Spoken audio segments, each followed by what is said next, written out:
Hello.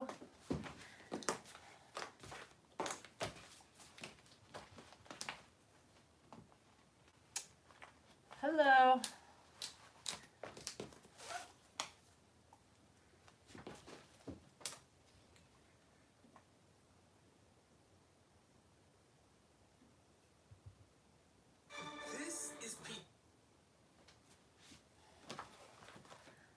Hi.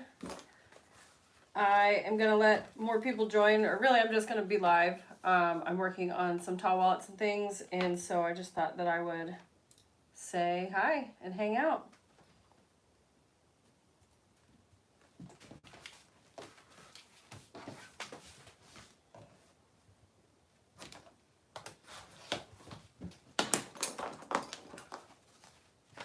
Hi Amy, how are you? I just thought that I would pop on because I'm in the studio for the next little bit and just working on some stock and also working on some orders, and I thought might as well go live, so here I am. I don't do this very often, so it's still kind of weird to me. Just finished. Oh yeah, I just saw your Taste Steel. You posted it in my sewing group and it's gorgeous. The all of your stitching is just perfect on it. I am currently working on some tall wallets. I've got a stack of tall wallets. I've got some that I already finished, and these need to be edge coated, so I might do that on here. And then I'm also working on some checkbook wallets as well. Hi, Joy. Awesome. Sweet. So we're sewing together. I know I was sitting in my studio and it was all quiet, and got sad for like half a second because my husband took my dog, and so it's just me. And I was like, I can rectify this. I can go live. So here we are. Hi, Kathleen. Hi, Gloria. Yeah, so I'm not working on anything like super special. I was just telling them I was in my studio and it was quiet, and so I decided to come to go live. And I'm working on tall wallets and some checkbooks, and then also I need to edge coat my tall wallets too. Hi, Beck. Amy, I do color my own hair. I don't bleach it, but I get the bleach done and then I color it. I had dyed it bright red a couple weeks ago and it faded back to blue. My hair always goes back to blue.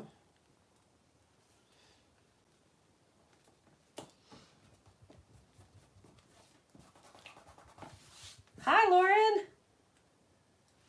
I was going to hit you up earlier and ask if you wanted to go live together, and then I remembered how hard of a time we had figuring that out last time. So I don't know. If there's a way for you to join, that would be awesome. But we definitely need to go live again together, though. That was a lot of fun.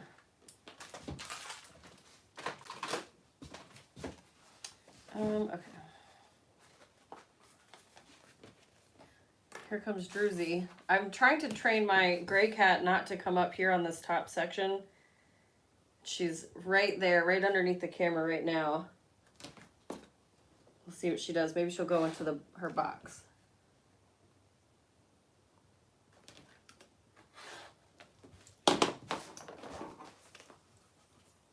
Oh, you're out of town with fam. Oh, that's awesome. Where are you at, Lauren?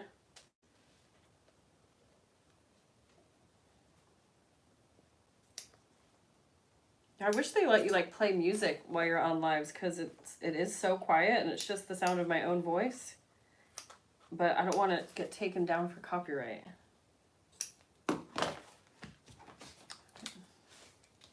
Oh, Des Moines. I've never been there before.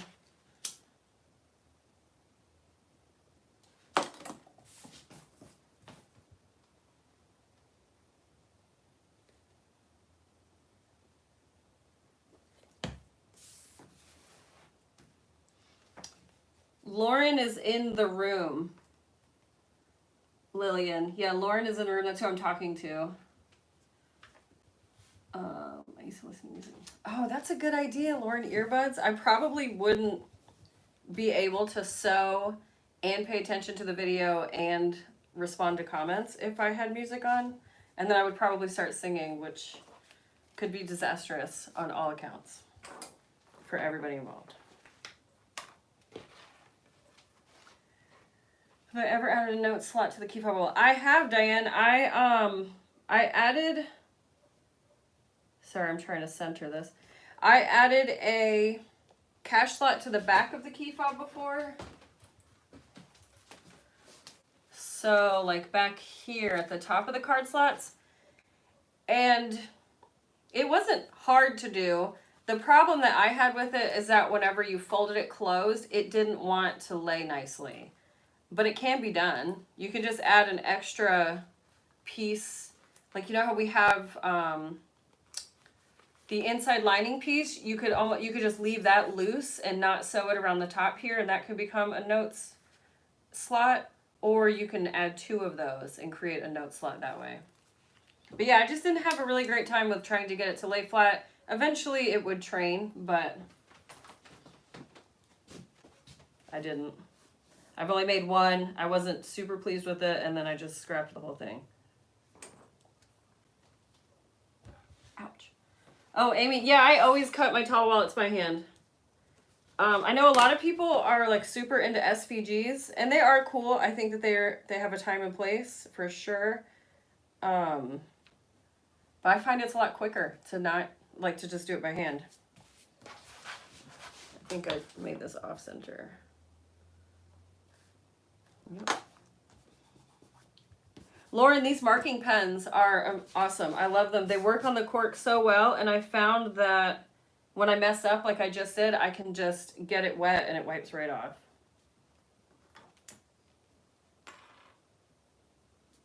And it's nice and bright.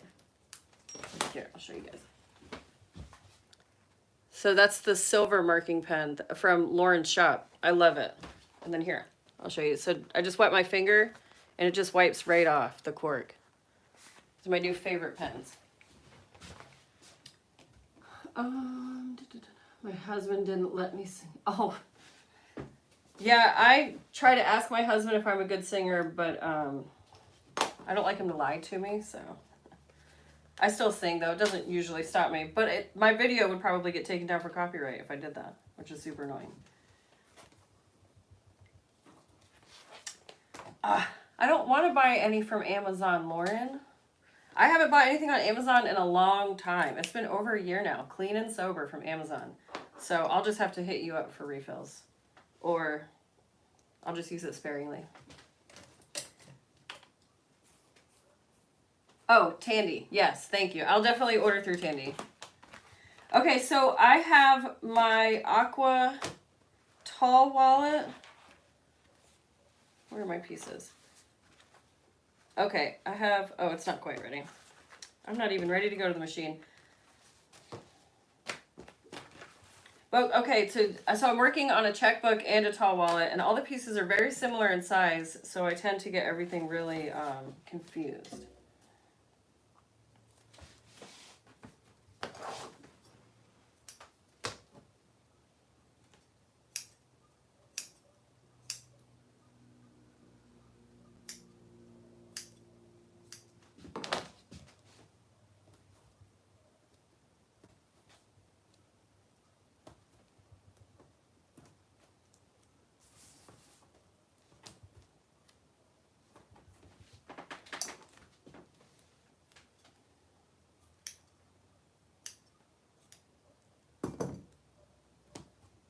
Let me know if you guys have any questions. Gives me something to talk about while I'm working. This is a different setup for me. I've never really gone live before and had the intention of working and then sewing. So I've got you on a Lazy Susan over there. So we're going to see how well that works once I have to switch to that side of the table, which is about to happen. And while I'm over there sewing, I'm not going to be able to read the comments very well. So if I miss it, ask me again, or I'll try to answer it in the after the video's over. It's a handy way. Yeah, when I cut my tape, I just stick it and undo a ton of it, and then just like stick it to all my fingers and snip little tiny pieces. Yeah, the Lazy Susan, it's what I keep all of my, like all of my little, these are all mug, or like one-off cups that I made in pottery class, and that's what I keep all my clips and lighters and just everything in, my bobby pins, everything is on the Lazy Susan. And when I was trying to figure out how I was going to swivel and not have it be, you know, falling everywhere, I decided the Lazy Susan might work. So we'll see. Druzy is really testing it right now because she's laying right next to it. So we'll see what happens when I scoot over there. Where do I get my edge coat paints? I always get them from Fabric Funhouse, or if I just need a one-off color to replace, or like a new edge coat or a base coat, I normally go to Buckle Guy. I just got some, like I just ordered this giant base coat from Buckle Guy, but on one of these wallets, oops, I got the iridescent edge coat from Fabric Funhouse that I want to try. So depending on how long I go live for, we will do that together. Edge coat paint. Yes, Fabric Funhouse, thank you. Okay, so I'm going to switch over to this side, so see you in a sec.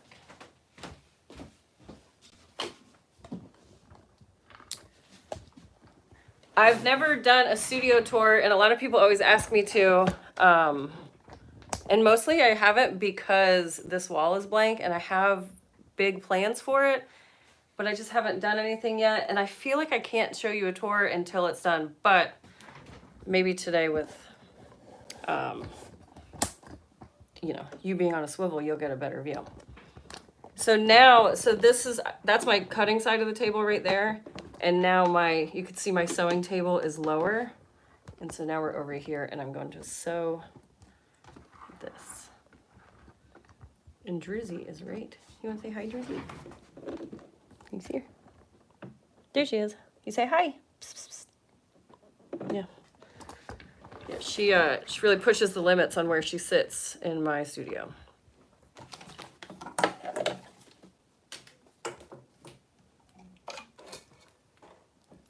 So are you guys up to anything fun today? What are you up to? Are you sewing? I know that Lauren is on vacation. I know that Amy just made a bag. Joy is sewing. So what else are we up to? I really wish you guys could just like talk to me.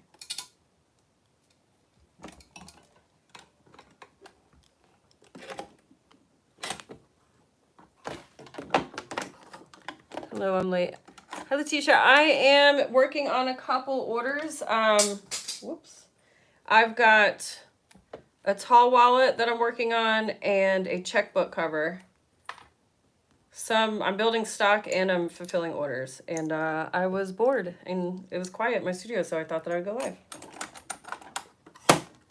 Ooh, canning pickles and tomatoes. Laundry, yeah. Yeah, I'm really good about. Oh, that actually reminds me, I have a load of towels in the wash that I need to sort out.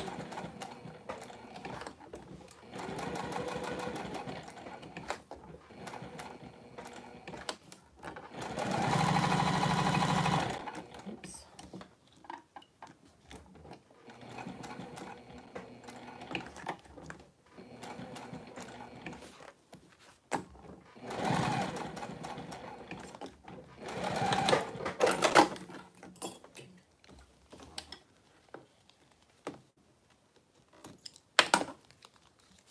My vinyl just shifted on me, but I think it'll be okay.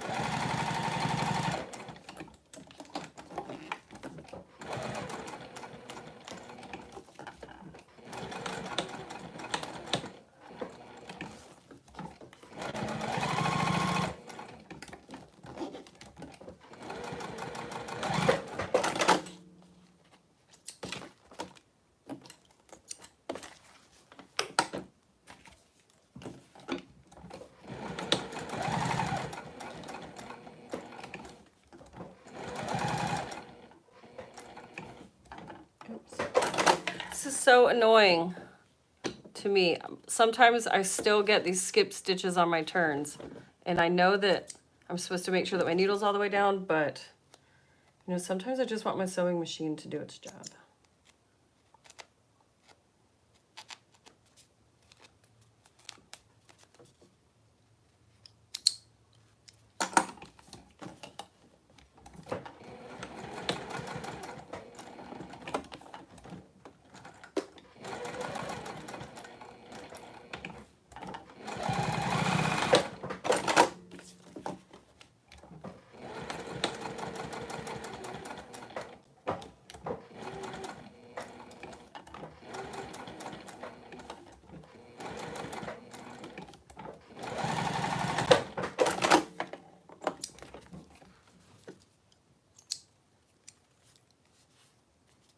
Yeah, Marion, you understand my frustration. It's so annoying getting those little, I don't even know, skip stitches. So if you're confused about all the stuff on the table, that's because I've got quite a few things going. Right now I'm about to stitch down the middle of this checkbook holder, and this one is going to have a snap and then the vinyl register cover thingy. This is a free pattern. I've got the tutorial up on my my channel here if you guys have checkbooks and you want to make one.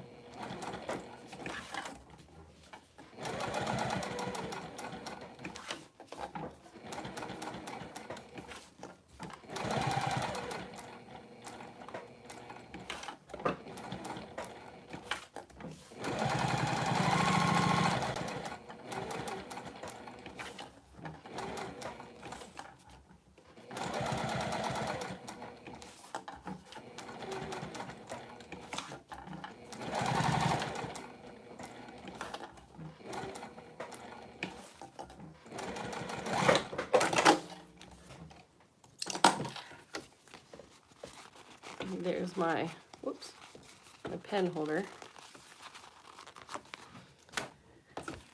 All right.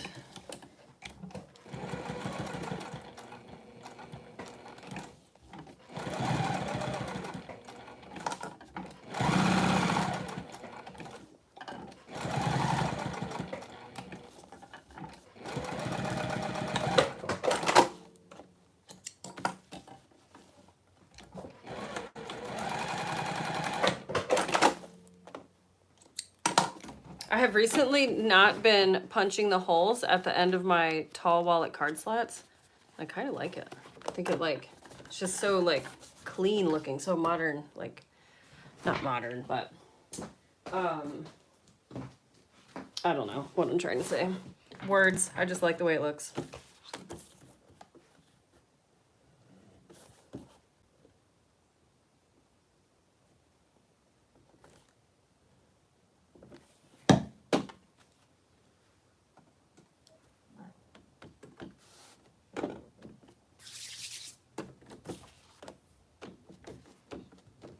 I accidentally cut my card slots out on the opposite panels too, so all of my tall wallets look a little different this time around.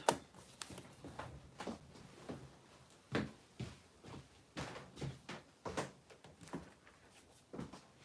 we'll see. I'm grabbing my computer so I can try to read your comments as they come in.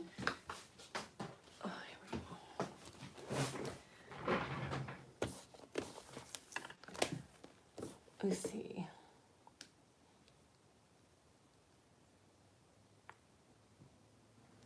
Made several tall wallets. So yeah, Marion, tall wallets are always a big seller for me. Honestly though, once I started putting Triskells on my table, that's when those sell really well. But I can sell the tall wallets for a cheaper price point.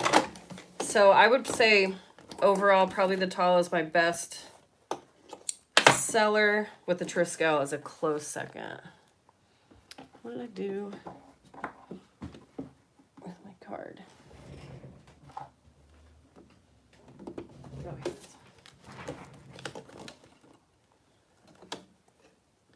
A lined golf shoe bag. Oh, that's cool, Becky. A lined golf shoe bag. Is it lined so that like grass and stuff doesn't get in the actual bag, or what's it lined with?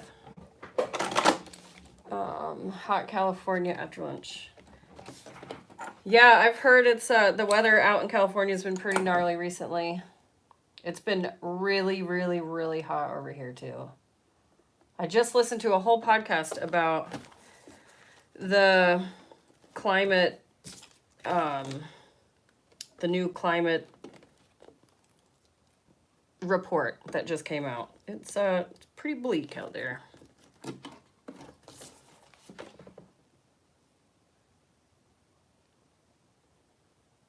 So you're using a Teflon foot. Where do you get your sewing machine feet?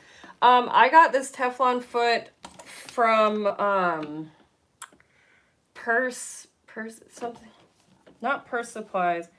I can't remember. It was just some one-off random sewing shop online. I answered it in one of my other videos comments. I'll have to see if I can figure out where, but I just Googled Juki Teflon foot and just made sure that it fit my model of machine. And it's all I ever use. I don't ever change it over to a metal foot because it stretches the cork out.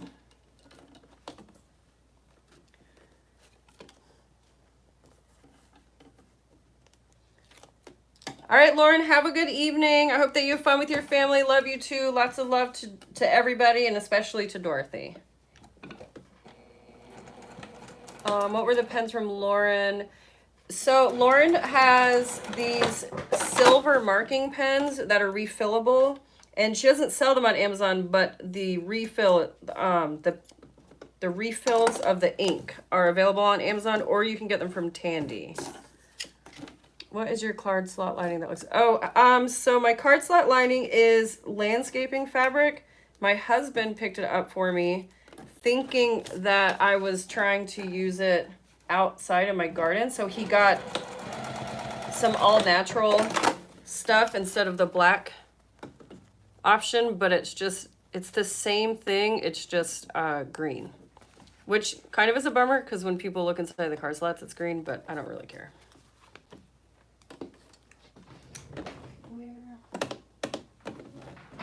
But yeah, I always use landscaping fabric. I just saw that some was on sale, so I picked up another roll the other day of the black landscaping fabric.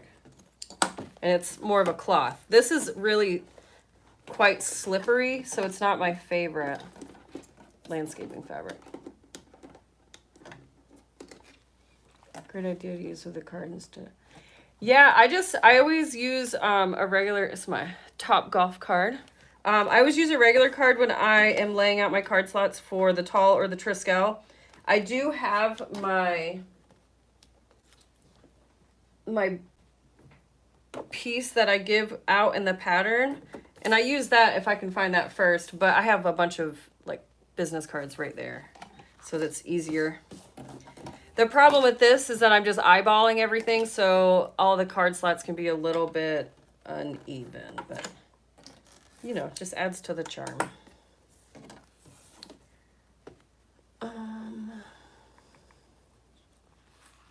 Tall wallets for lefties. I actually do say that, which is kind of funny.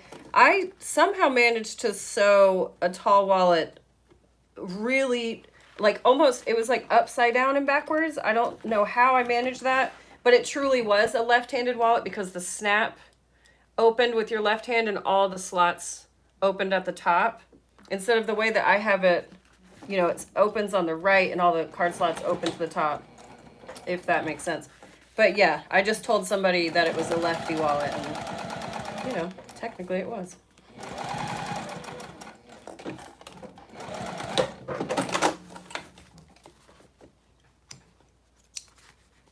Every time I watch it. Oh, well, that's good, Kathy. That's the goal, I suppose. Oh, no. Look what else I did. So here's my card slots, and I branded it on the back like a dum-dum. So now I'm going to have to go back and rebrand it. All right.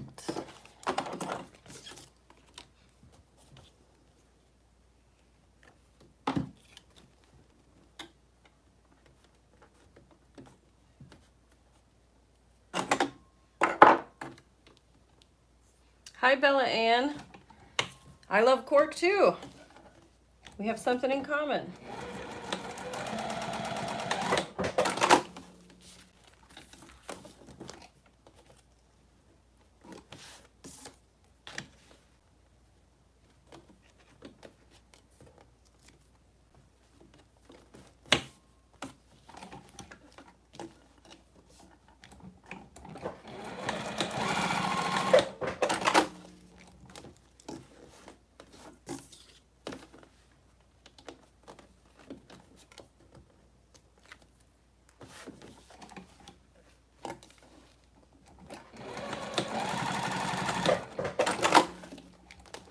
I need to add a piece to this.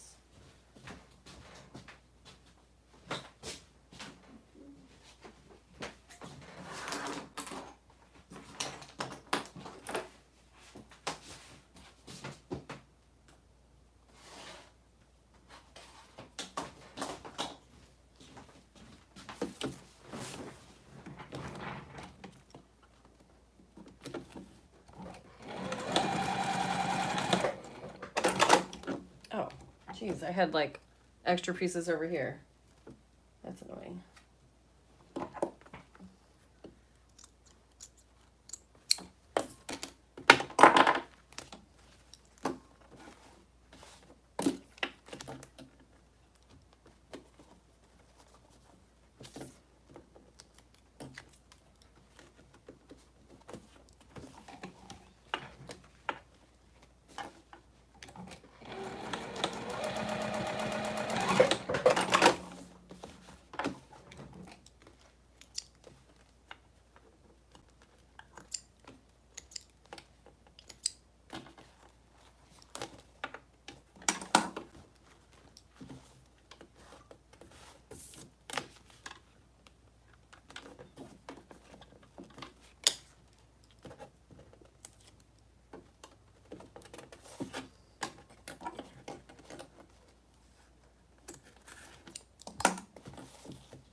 Oh, hi, Janice. Thank you. I'm glad that you enjoy my videos on my channel. Let's see. Sorry if as previously, but just come on, what fabric are you using for the card slots? So this is landscaping fabric, and the reason it's green and not the black cloth fabric is because my husband thought that I was asking for it for our garden, so he got me this like fancy schmancy like recycled stuff. And I do recommend the black landscaping fabric over this stuff because this is really silky. So it's not a bad thing. The cards don't fall out or anything like that, but it's not as grippy as the cloth landscaping fabric. Okay, now I need to move back over to my cutting table. So we're gonna have a slight adjustment period here. There's Druzy on the side of the table that she's not supposed to be on. Go, go, go, go. So this is what the roll of landscaping fabric looks like. And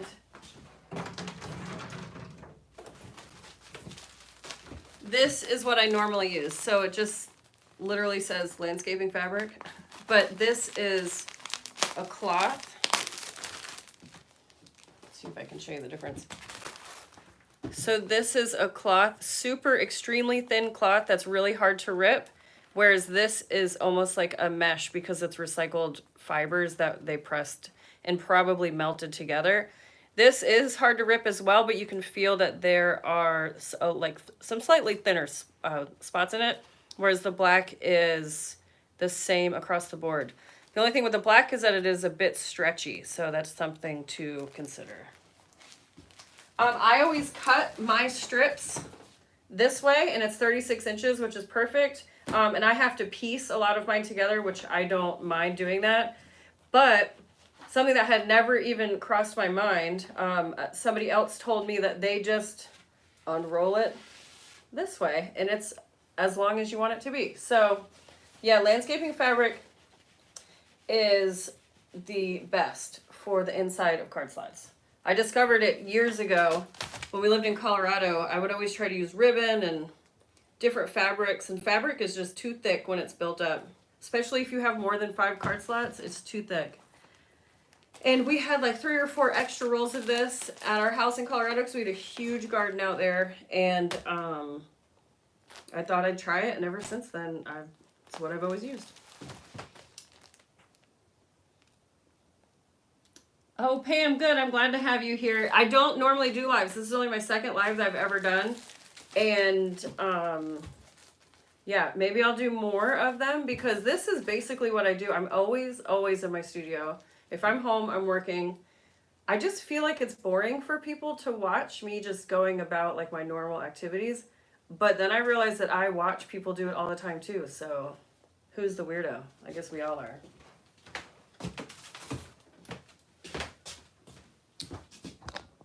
I'm just gonna adjust a little bit.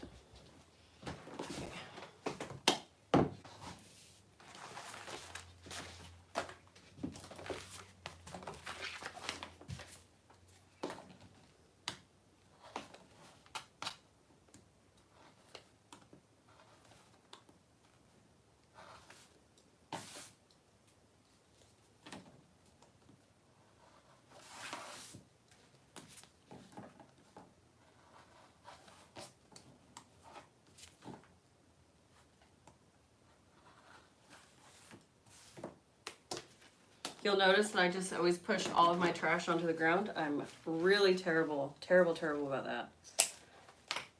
And my favorite part about it though is that when I do that, whenever I sweep, it makes it look so clean in here. All right.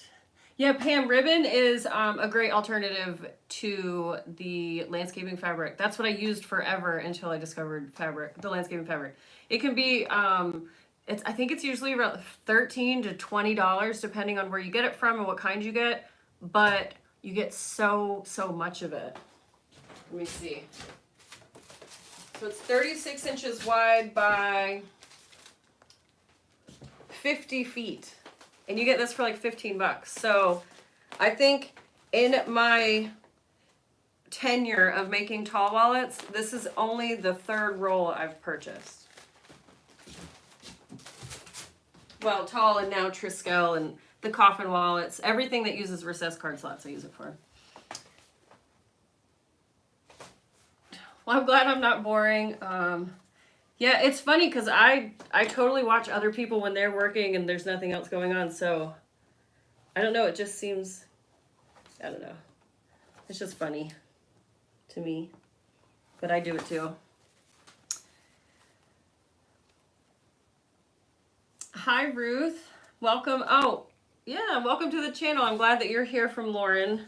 She was here with us earlier, but she is on a family vacation, so she just popped in to say hello.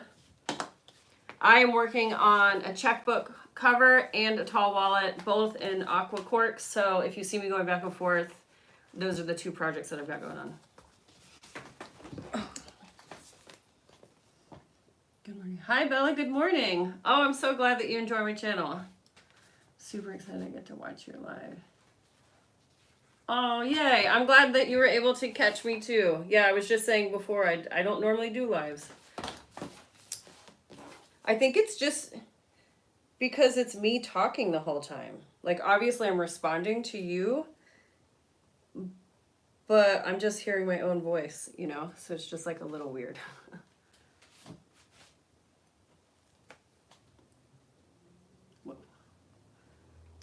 Hi. Do you make lots of inventory or made to order?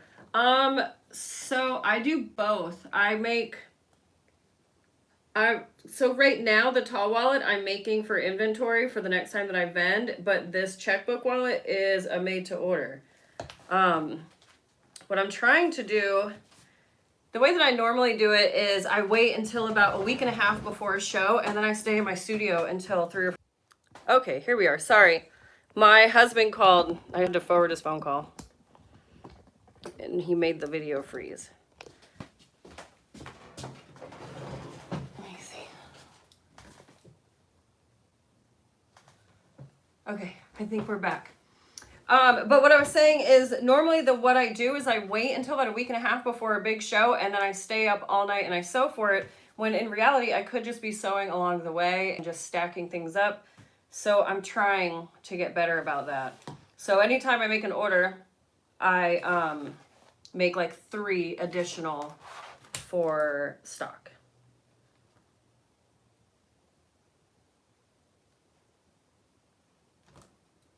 Oh, my husband's calling me about dinner. He feeds me though, so I might have to answer that.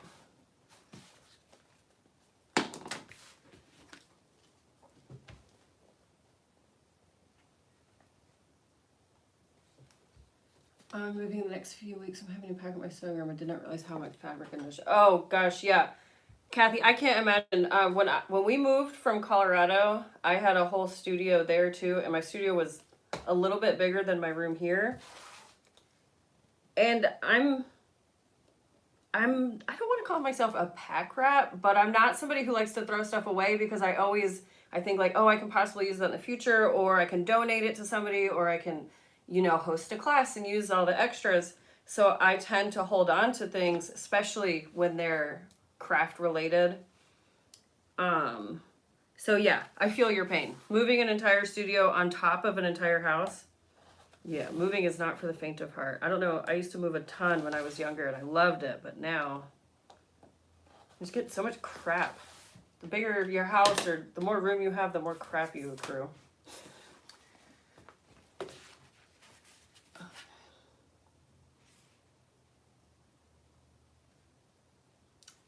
Laura, I do not sell cork. I get all my cork from Fabric Fun House.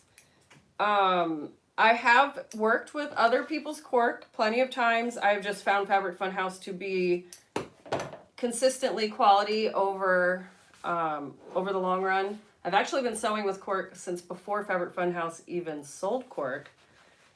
And I used to order it directly from Portugal, and I have found that ordering it from Fabric Fun House is just as good.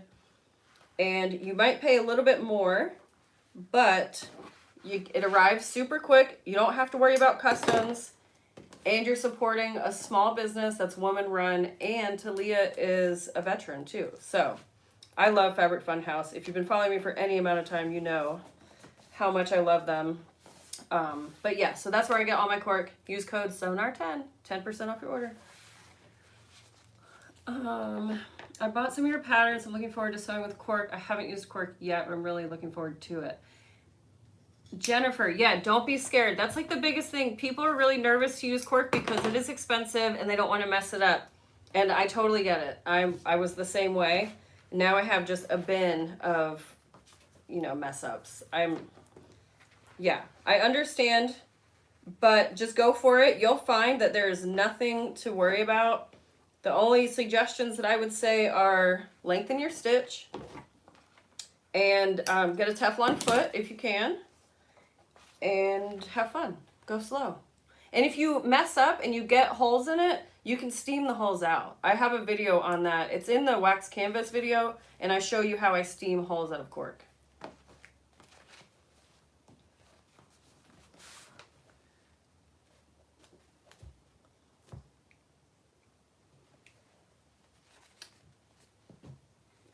Made. Oh, thank you. I don't know what your name is, TM Stewart, but thank you. Yeah, I try to write my patterns the same way that I would make them, so you can see I'm using the same process as the way that I write them out, and I am not a very overly wordy person. I like to get straight to the point. I don't like a bunch of stuff in patterns. Because me personally, when I'm buying patterns, and if there's a bunch of extra just jargon and words, I'll skip it, and then I'll end up missing a pertinent part of the pattern. and then I have to go back and figure out what I messed up. So yeah, I like to keep my patterns concise and to the point.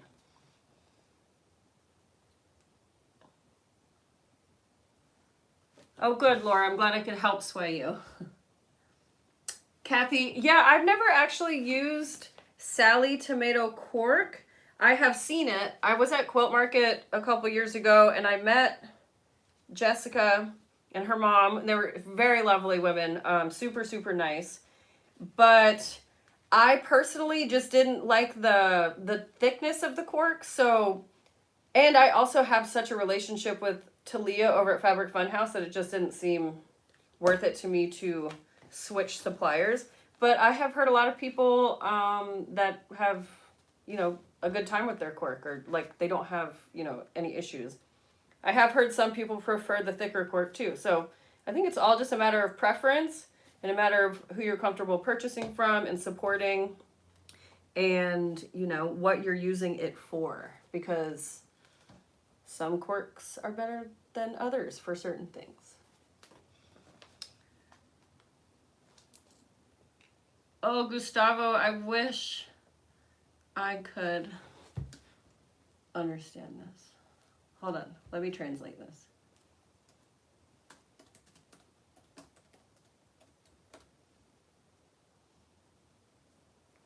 Oops.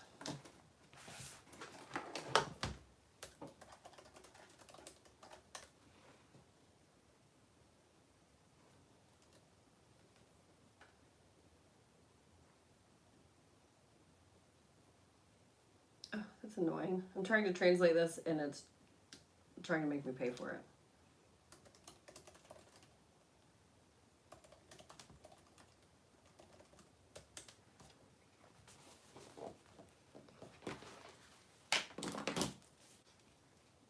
Oops.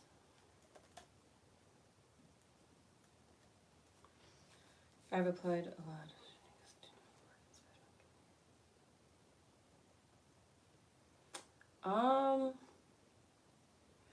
I'm not sure. I don't know. My translator, or the translation that I tried to use, didn't translate. So I am so sorry, Gustavo. I have no idea what you said.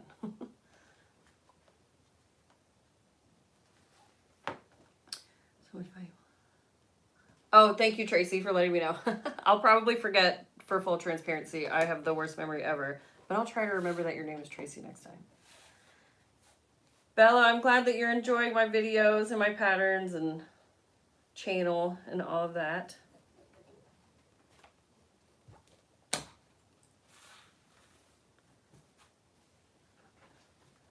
Oh, Sin, yeah, 87 pages. I have a pattern that was very similar to that, and I just immediately was like, this is never going to happen. I'll never make this.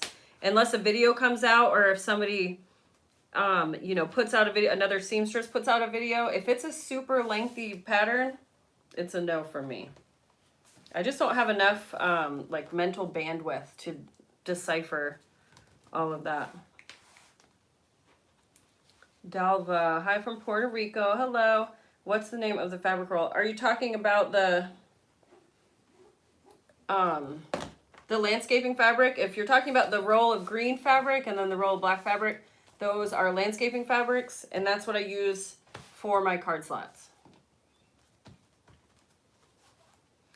Have you run into cork smelling? I had some shipped to me that smelled like fish. The seller suggested either washing it and steam ironing it.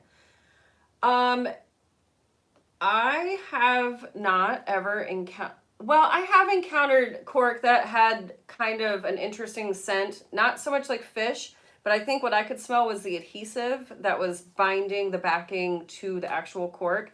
And I found that with just airing it out, you can see all my cork is back here, that the scent has gone away. So I haven't noticed that. If the manufacturer says to wash it and steam it, then I would go ahead and give it a go. I personally have washed cork, but in general practice, it's not super recommended from what I've learned, just because it can cause the adhesion to come apart. That being said, I haven't had any issues washing cork, and I have done it on purpose and on accident quite a few times.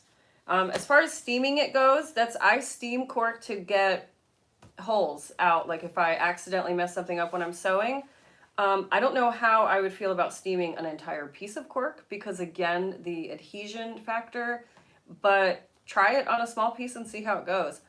I am definitely not a pro, and I'm not claiming to be a pro about cork. I just have a lot of experience with it. And the only way that I've gotten all that experience is just with trying things out and messing up plenty along the way. Hi, Judy. Good morning. Mary, good. I'm glad that you enjoy concise patterns. Yeah, Sin, I would have done the same thing. I actually have one. I have a pattern that was it's a very popular pattern, and I love the look of it. And I was making it, and I was following along and just cruising right along, and then I messed a part of it up, and then it's just been sitting in my bin where projects go to die for a long time. Thank you. Oh, Dala, thank you so much. Gustavo said, thank you. I've applied your tips, though I can't go what you say because I can't speak English. Oh,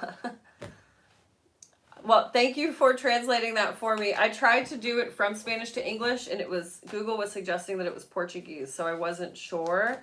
But you are most welcome, Gustavo. I appreciate you.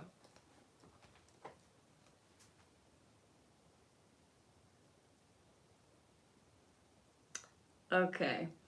Oh, can't be. Question. What is the most important thing in starting a small at-home business? I don't know. I feel like that's very subjective. Because importance is it important to you to sell a bunch and to make a ton of money, or is it important to you to have really high quality products? And not just be a machine? Is it important to you to expand on your craft and not burn yourself out in the sake of making money in capitalism? Not every hobby has to be a money-making endeavor. It is mine, has been for about 4 years now. This year will be 4 years I've been self-employed with Sonar, and I can say that running this business has definitely taught me a lot of things, but namely I get burnt out on my hobby a lot because I have to do it for work. So I have a whole wall of knit fabric, and I used to make all my own clothing and things like that. And now that I sew constantly every single day, all the time for other people, it's not what I do on my time off. At least not for myself. I'll still sew, but I'll sew things for other people. So I don't know. I think an important thing to do when starting a home business is be realistic, set some goals, and go for it too. Don't be scared, jump in, and don't be afraid to mess up and learn along the way, because nobody has mastered anything by doing it once and getting it. So I still learn every single day too, and we all do. But I would say if you're starting a sewing business, have confidence, price your stuff right, don't undercut yourself, and go for it if you're trying to make money. Otherwise, don't burn yourself out. I don't know if I really answered that question. Planning on making the taste steel for Christmas presents. Was excited to try using cork for the first time. Yes, good. I hope that you enjoy making the taste steel. It is a super fun pattern and lots of ways to customize, so I'm sure that you will enjoy it. Thank you. I've applied your tips 11. Oh, thank you, Gloria, for also translating. Dalva, yes, the fabric for the card slots is landscaping fabric. So that is that thin fabric that you put down as a barrier so that weeds don't grow up in your garden. Yes. I get a big roll of it for 50 feet times 3 feet. So it's a huge amount of fabric that is incredibly thin and hard to rip for a much smaller investment than buying fabric or ribbon. Diane, pricing is the hardest thing. Yeah, it is. Pricing is hard.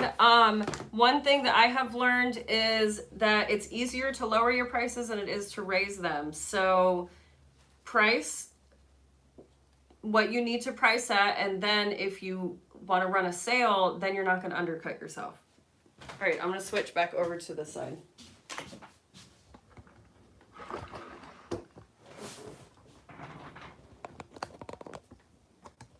We have Drizzy again.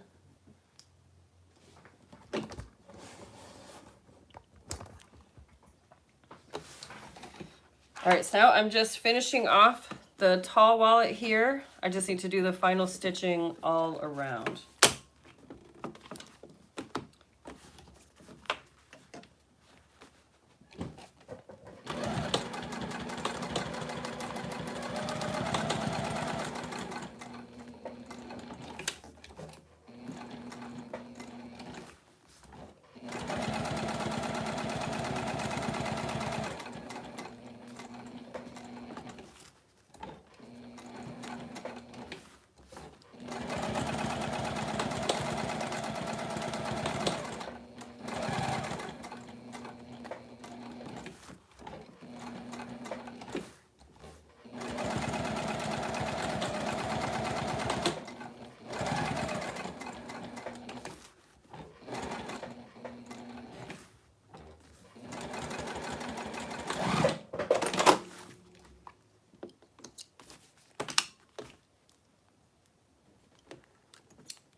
Yeah, healthcare is super expensive. I agree with you there. You are talking to an uninsured person. Don't even get me started on that. Oh, sorry, Drizzy. Jeez. Let's see. Susie, that's such good advice. I just did a custom order and realized that I should charge 2 times. It was sad when I realized. Yeah, so I recently traded a backpack and a wallet for a tattoo, which would have been okay, but by the time I got done with the backpack, I realized just how long I spent because I don't make backpacks all the time. It was a mini backpack, and I don't make them all the time, so I had to spend so much time figuring it out. It took me a full day of making the backpack, and the chick who tattooed me only tattooed me for 3 hours. So, yeah, I really kind of screwed myself on that one. Pricing is hard, and, you know, everybody messes up, but my suggestion also is not to give price quotes when you're not sure. Next time I'm trading for something, I'm going to tell them that I will have to get back to them with a price quote. But you live and you learn, right?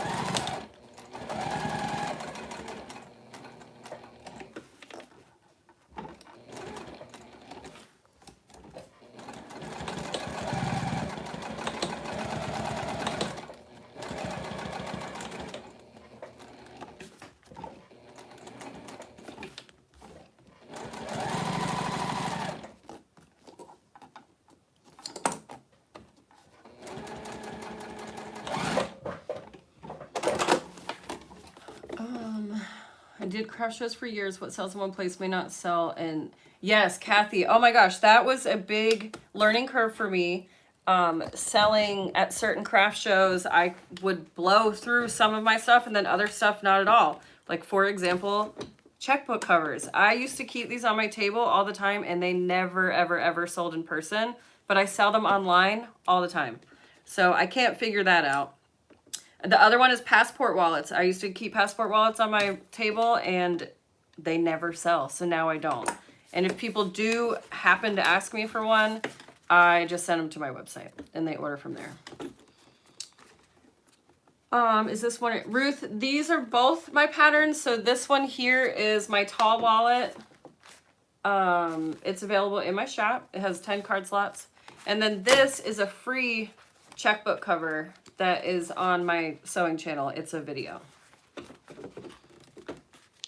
My sister gave me a couple yards of landscaping fabric because she didn't know what it was for. Yeah, use it for all this stuff. I also really appreciate that you care for our planet and promote personal responsibility. Yeah, I try. You know, we all have our things. We all do our best. Most of us do our best. But yeah, caring for the planet and trying to be sustainable is very important to me. So I try not to be preachy, but more suggestive. How do you figure out your pay? Meaning after the cost of materials, do you factor in your time? I do, for the most part. So when I'm making a pattern for the first time, it's going to take me a significantly longer time than after I make 100 of them. So I know that a bifold wallet for me costs me roughly, if I'm remembering correctly, I'll just get my book. I'll show you. Here, I'm just going to turn you over to, we'll switch sides again. But I have a book that I do all of my pricing on, and I break it down, basically cost of goods sold. I took one accounting class, so I basically am a pro. Just kidding, accounting is very, very hard. So I have my little booklet, and I break it down. So I know that, so I multiply my cork.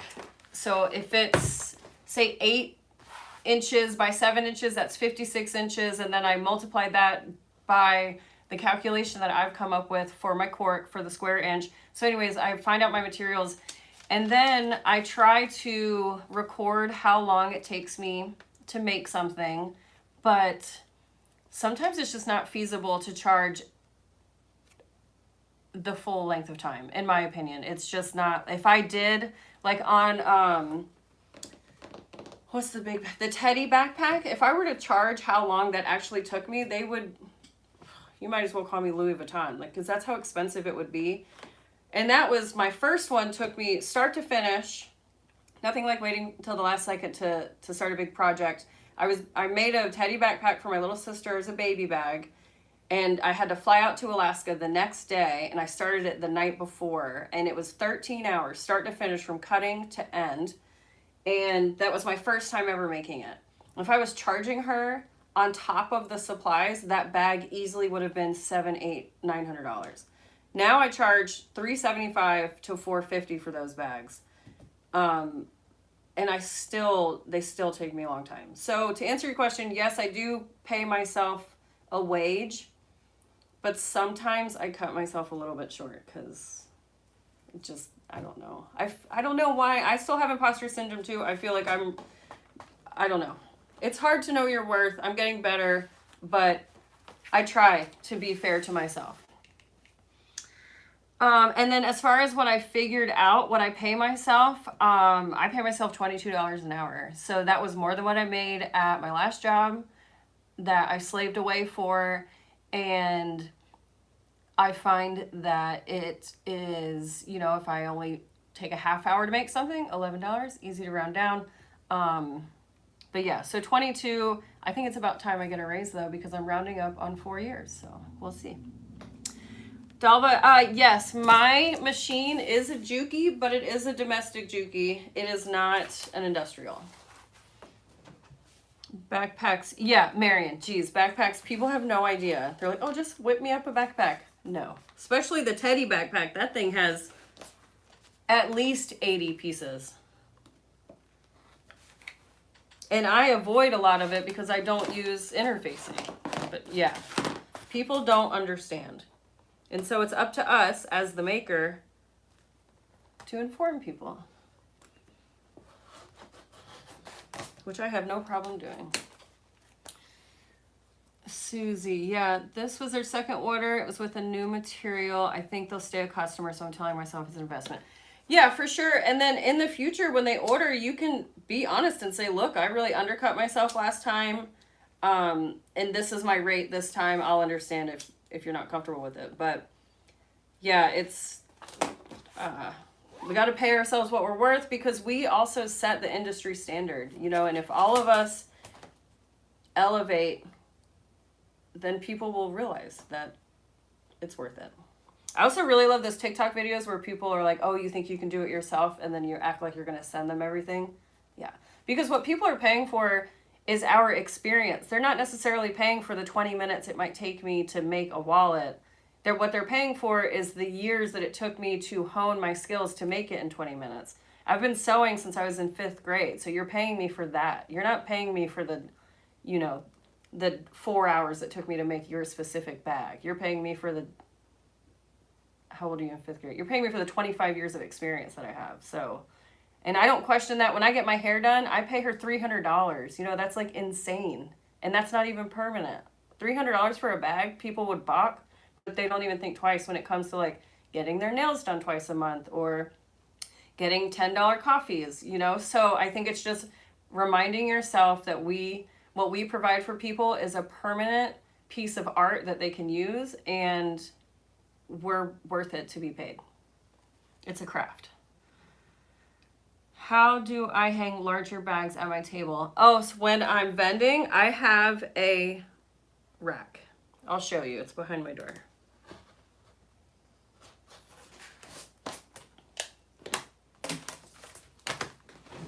This is also another reason why I don't do lives, because I end up just talking the whole time. And I've only gotten 2 things done. How long? I've been on here for an hour. Normally I'd have like 3 tall wallets done. But I'm having fun. I'm glad you guys are all here.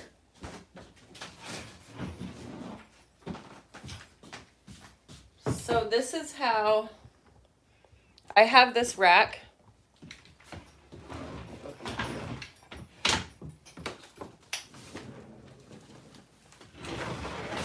So it's a, oops, I'm knocking everything over. I have this triangle rack. It has this bottom on it. This part flips up so it's easy to store. And then what I've done, what I recently discovered, oops, is I got shower curtain rings. And then they unclip, and then I can clip my bags to them instead of trying to I used to unclip every single strap, like on a Paradigm. I'd unclip it and clip it around here. But like on a mini box tote, I can't unclip those. So I would always just hang them on the edge or hang them over or try to prop them up on my table. And I found that, you know, they always fall over because cork is super lightweight. So I just started using these shower ring clips, and now I can put any bag here. But it's nice. I'll hang wristlets over here, and the bags just, they get bigger and bigger. And then I also do prop them up on my table too.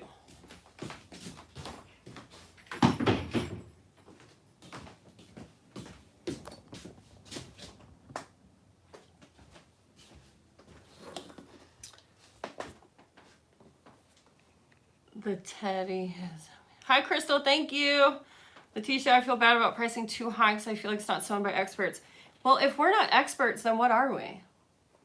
I mean, are we not the ones who practice this every single day? And we do it in our spare time because it's fun, but also because we love it, you know? Like, who are the experts? People, like, do you have to work in a factory to be an expert? What qualifies?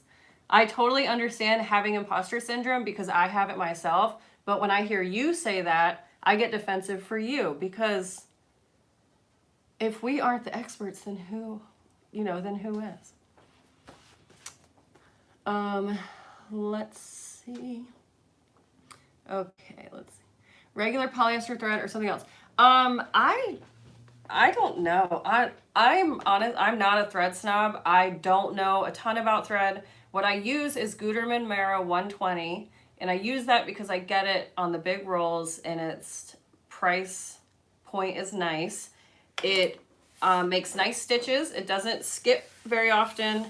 And it works really great in my size 16 needles. And I get that from Wowwack or however you say it. I don't really thread and text and size. That's all. It can be so confusing to me. Ashley, great to have you here. Let's see. I like to tell people who ask me to make them something, I will if they buy the materials. Yeah, people don't understand all of the things that go into it. So I offer custom bags, obviously. And so I'll have people come over. Here's a little bit of a studio tour. But I'll have people come over and I'll have them pick out their lining fabric. And then I have them pick out their hardware and their zippers. And they get so overwhelmed by that. And that's just one bag. They're not designing 10 bags to go on a table. So when I have people come into my studio to help design their bag, I think it gives them a little bit more of an inside lens on all of the different details that it takes. It's not just, oh, I like to sew pretty things. You know, there's a lot. We're designers, you know, we're putting together, we're mixing metals and techniques and, you know, quirks and textiles and fabrics. And, you know, there's a lot more to it than just, you know, I don't know, just sewing. You know, we have to give ourselves credit too. Crystal, Crystal, I'm really sorry that you've been battling your depression. I know I have terrible anxiety. Probably a lot of people don't know that about me. I was put on medication back in March of 2020 because of it. And so I understand. How would I recommend getting back in the groove? What helps me when I get burnt out and when I'm just over it is trying something new, but not something that is overwhelming. Because for me personally, if I try to take on something that's overwhelming and I quit, it will just kind of make me feel worse. So I would just try something new, something fun, something different, something to like snap you out of it. I was getting into a rut, and then I did The Coffin Wallet by, I can't remember her name right now, but she's amazing. I know her real name. But yeah, Ren Reedy, she's the one who wrote the pattern. But The Coffin Wallet really helped me get my groove back too. Same binder rings used for my patterns. Oh yeah, that's a great idea. Pam, do I only sew with cork? I have been sewing mostly with cork for the last 5 years. And I do sew with cotton on the inside. Oh, my dog and husband just got home. I do sew cotton linings, and then I also sew waxed canvas as well. But generally speaking, yeah, I'm almost strictly cork. Where did you get the bag stand, please? That's wonderful. Jennifer, I'd have to pull up receipts to find out where I got the bag stand from. I thought my husband was going to come in, but he didn't. Jennifer, if you shoot me an email, sognarly@gmail.com, and ask me about the stand, I'll try to figure out where I got it. That was probably a purchase on Amazon back when I shopped on Amazon, because I've had that for a long time now. I've had it since 2019. So that's probably an Amazon. I think it's a plant stand. But I will help research places that is not Amazon to find it for you. So, let's see. Super helpful info. Thanks for taking the time away. Yep, no problem. Tammy, this is my first live with you.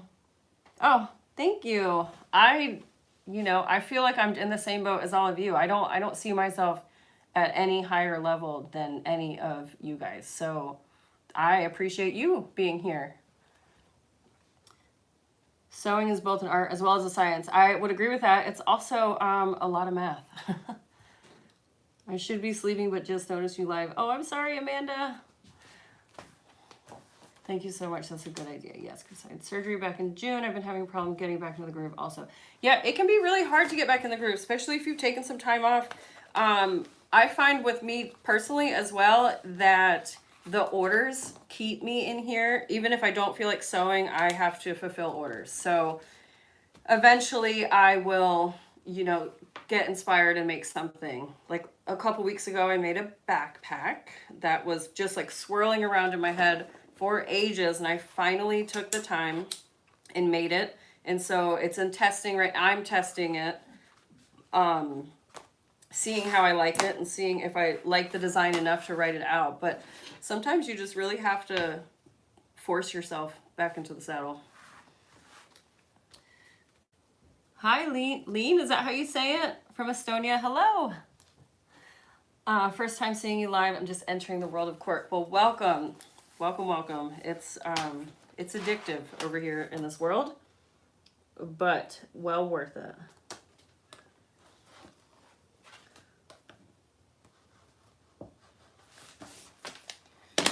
Glad to see you on a live. Oh, thank you. You're expert of your own opinions. You're awesomely talented and funny. Oh, well, thank you. I would say that we're all experts on our own opinions, huh? It can sometimes get me in trouble. I don't know about you guys, but. Oh, thank you, Sherry. I appreciate that. I do try. Ooh, ooh, ooh. Look, I got new tooth gems today. On my fangs. Couldn't tell if you guys can see them, it's so far away. All right, so I finally finished those two. I have this other stack. I want to make this tall wallet. I got this Art Deco from Fabric Funhouse, and I'm going to pair it with black card slots. So I'm going to work on that one. Did you say so gnarly? Yeah, Jennifer, so gnarly. So SEWGNARLY @gmail. I will gladly take all the blame for cork addiction. You know, it happens. Okay, that's done.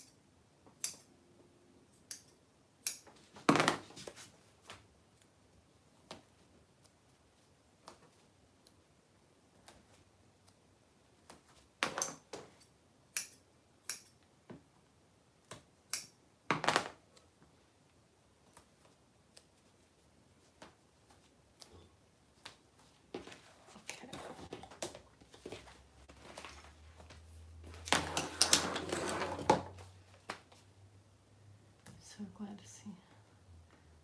Oh, Crystal, tooth gems. Yeah, my husband ordered a set, or it's like a kit, and they use the same, it's not cement, but whatever the glue is, the bonding agent that you put braces on, and then you just put, I just have 2 little diamonds. They'll come off eventually, but you can get all sorts of little gems for your teeth. So you might see more coming my way. He just happened to have extra diamonds, so I popped in the bathroom and did a couple.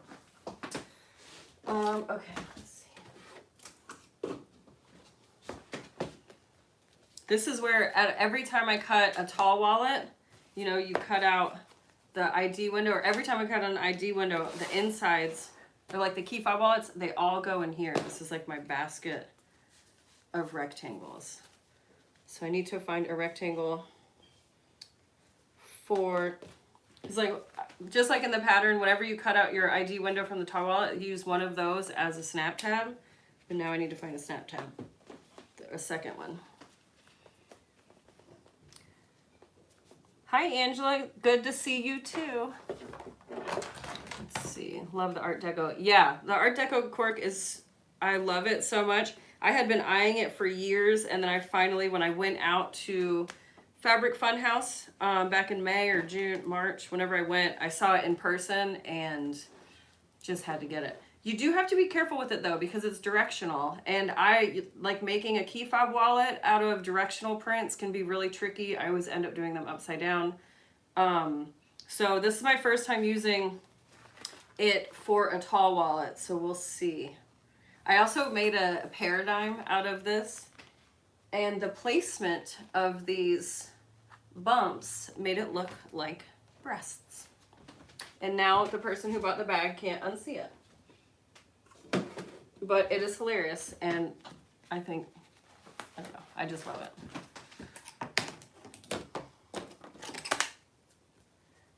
Where was I a sewist in my last job? No, I actually was a finance manager at the largest preschool in Durango, Colorado. That was my last job. I started as a teacher's assistant in a classroom in 2.5 to 3.5-year-old, and then I worked my way up, went to school, became a teacher. I was the lead, and then from there went into the office and started doing admin. I was the program coordinator, and then I did all of the bookkeeping. And then I left because they were rude. They weren't going to allow me to become executive director because of the way that I looked, which is totally discrimination. But so one day I made the super tough decision and I left the school. It was one of the hardest decisions I've ever made. but also one of the best, because ever since then I've been full-time with Sonar. And you never really know how you're going to do until you have to do it and you commit yourself. And I'm really happy that I made the jump. And I've also learned, you know, maybe I had to stay at the school long enough to learn that worth, because I don't know how I would price my items without having that experience of being unappreciated.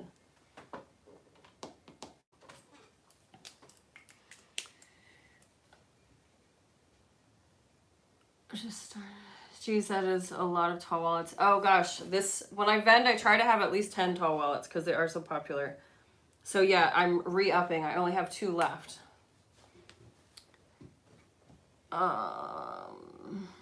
Diane, making earrings. I've thought about making earrings with scraps too.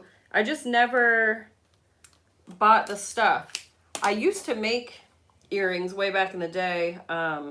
Another old job, I used to make glass wind chimes, and with all the scraps we would make little earrings, and they would clink together and they sounded like mini wind chimes. So I used to make earrings a lot, but I just wasn't really sure how they would sell. How do they sell for you, Diane? Tracy, I think that's what you said your name was, Tracy. See, I told you I would forget, and I apologize, but I hope you have a wonderful day in the studio. Any advice for somebody using edge coat for the first time? Have a rag handy, because you will be messy. Let it dry in between each coat. Don't try to rush the process. And sand in between each coat.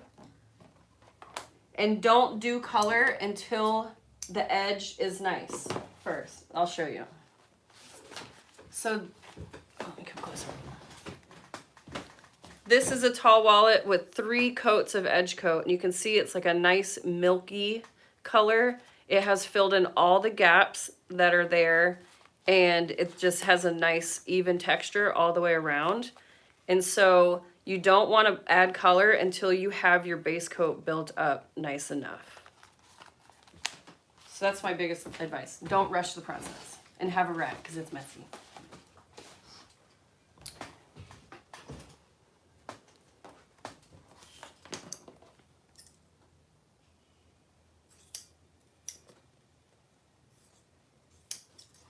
Let's see.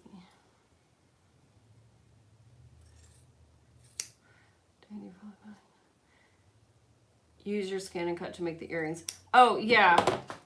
That's what I would probably end up doing. I just mean like attaching the earrings to the posts and things like that was what I was referring to.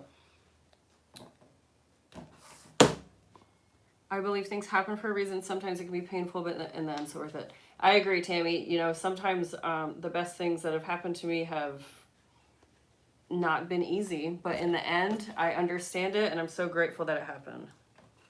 And I'm so grateful that I had that time working at the school. I love working with kids. It was really great, so I wouldn't take it back. I did a lot of working with children before I was full-time.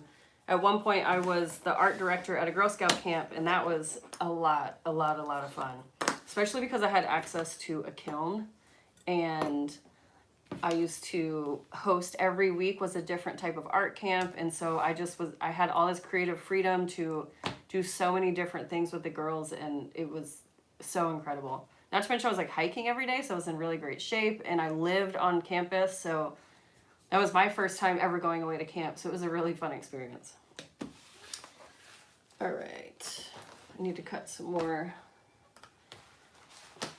landscaping fabric.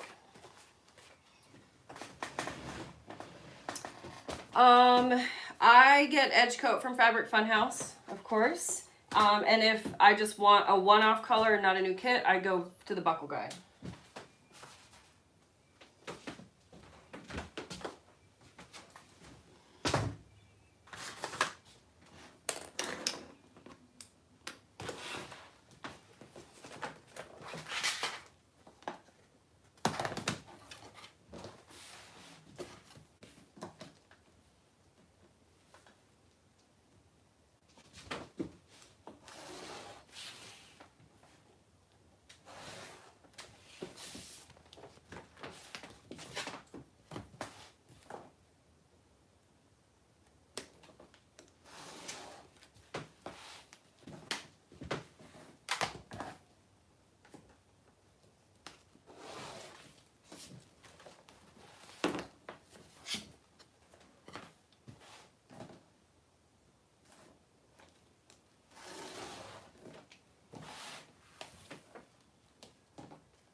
Sherry said I'm gonna line my taste steel with waxed cotton. I love lining my taste steels with waxed cotton. That is a great way. Well, when I do it, I don't use interfacing, so of course I like to do that because I'm lazy, but I like how waxed cotton, especially on the front pocket. I don't think. Oh no, those are all cotton. The ones that I've made with waxed cotton linings have sold immediately.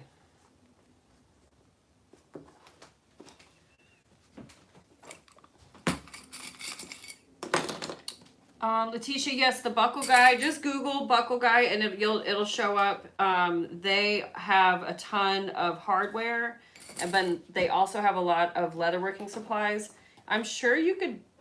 I don't know if you can get Giardini from Tandy, but I know that they have the other brand like Edge Coat or something, Kote. But I've never tried that brand, so I can't speak to how well it works. But it might work fine.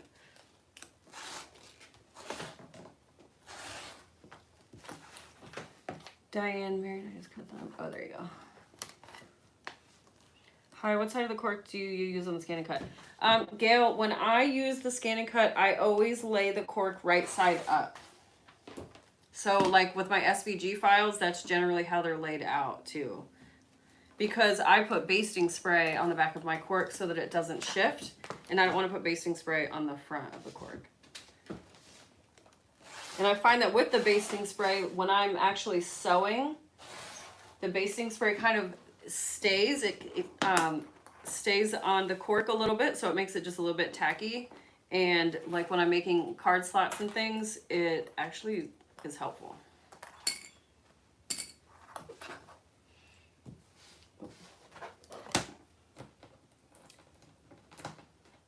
Do you have to get small business loans to invest in materials? Sorry for all the questions. I did not take out, I don't have any loans. I didn't take anything out.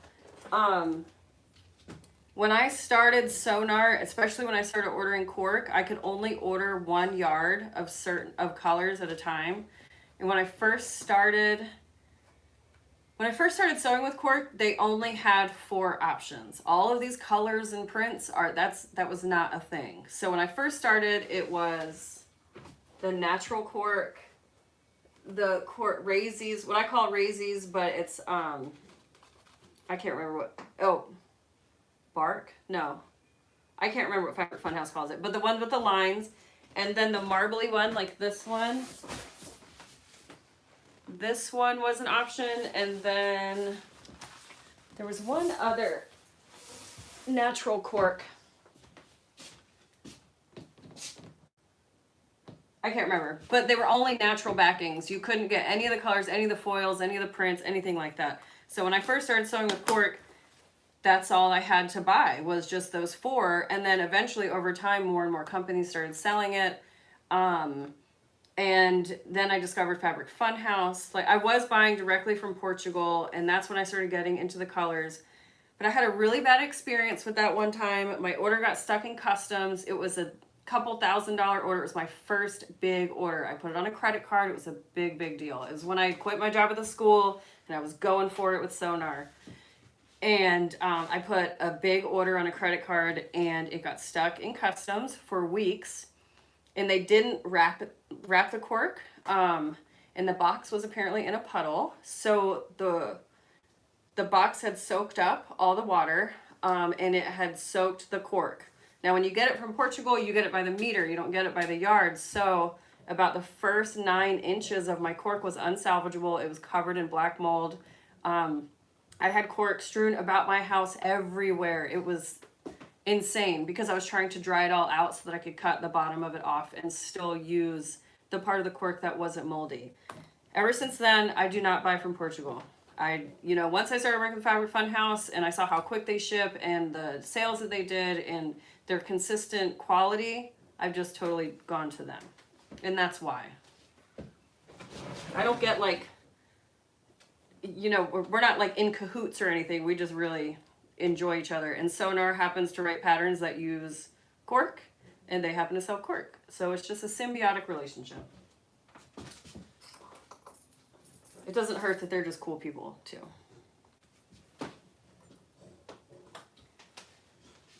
All right, got this, got this, got this, this. We are gonna go back over here.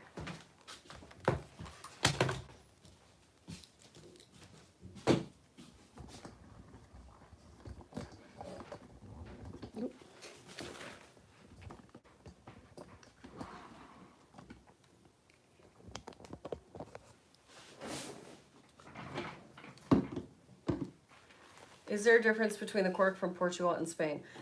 Dalva, I have the only difference that I know of in the cork from Portugal and Spain is the producers. A lot of the companies that we know that sell cork all get cork from the same supplier in Spain or in Portugal, and Fabric Funhouse has switched to Spain. Talia went to Spain personally and went and toured the facility, saw their practices, saw how they treat their customer or their employees, saw just everything, their entire process. And so that's why she switched to this specific supplier. And that's why Fabric Funhouse is able to have like certain prints and things that you can only get from them. But as far as the feel goes and production value, I haven't noticed like a huge difference between Spain and Portugal. You can definitely get different types of cork. But if you're just like ordering from Portugal from Etsy or something, you're gonna get a decent quality of cork. Because it has been so long since I've shopped directly from Portugal, I can't speak to how shops' qualities are now, but I do know that people do go directly to Spain and Portugal to get their cork.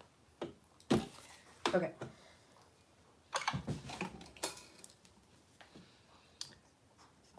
They ship fast and they're yeah, Sherry, Fabric Funhouse is super, super, super quick on shipping.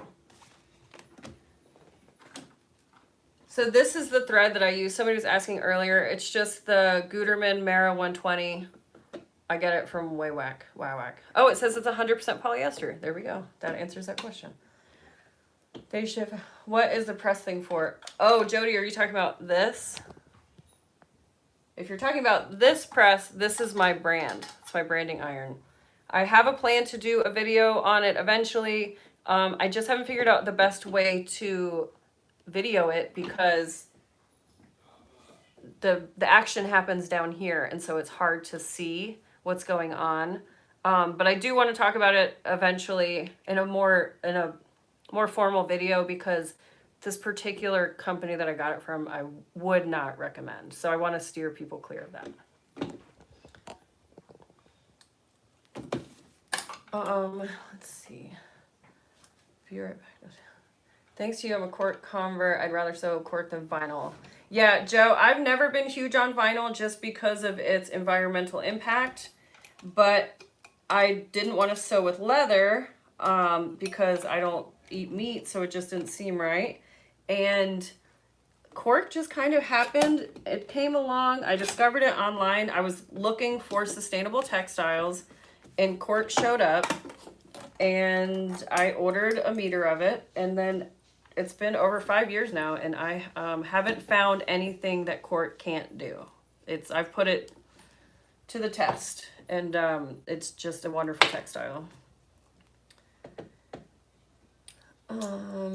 What colors of thread should we stock up on easy go-to for any project? I always have black and tan, basically any of my main color cork. So black, tan, I have an aqua blue color, I have a purple, and then I have a green, and I have a gray. Oh, and brown. So that was kind of a lot, but basically any of my primary color corks, any solid color corks, I have a color of thread that matches it. And then all of my prints, generally speaking, I can get away with beige or green or brown.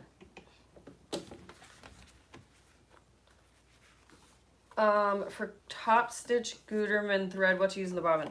I'm not using top stitch thread as far as I know. I don't think this is top stitch thread. If it is, I'm using the same thread in my bobbin. I'm not sure if you were here earlier, but I'm not a pro when it comes to thread. I try so hard. I've read so much about it. I've researched it, and I just can't grasp it. So I just buy what works for me. I was in love with Aurifil for a long time because that's like what all the cool kids used. And so I was using it a lot, and I have a ton of it, and I never use it anymore because it would break all the time. So I started shopping around. I'd go to my local quilt shop and just get this type of thread and that type of thread and just try them all out. And I've had really good luck with Gutermaan. And so then when I found it on Waywack for the price point that it was at and all the different colors, that's now basically all that I use.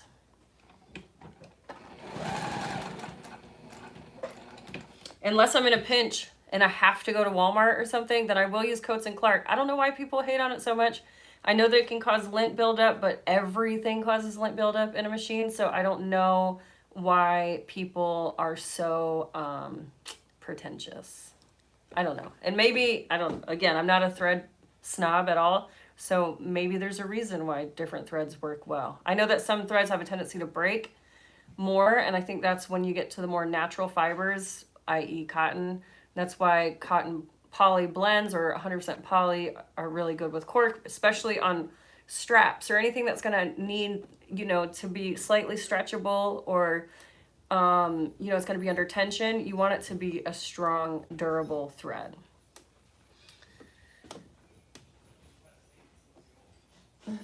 What do you use in your bobbin?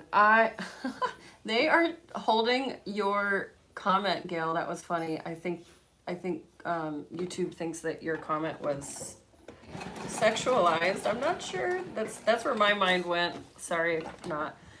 Gail, I use the same thread in my bobbin. So I'm using Gutermaan Mara 120.